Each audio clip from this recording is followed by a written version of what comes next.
Club and East Lower Army have come here to welcome the team. We are very happy after winning the first trophy of the season, and hopefully this is not going to be the only trophy. We will win more trophies in the season. What's that over?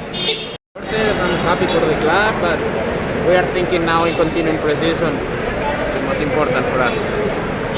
How was the overall tournament for you people? Tournament, I think it was good to work together with the foreign players, also young players, and we are happy about this. But okay, the next time the most important is to put focus now in this month. How is the morale of the team after winning the match, after winning the tournament?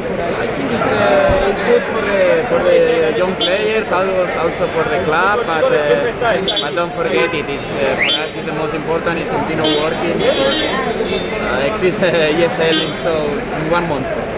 Thank you. We gave a heart out to that.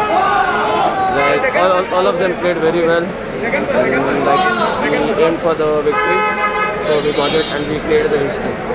How do you feel after winning the cup? Of course, it's been long that this cup wasn't in Goa, so at last we got it in Goa.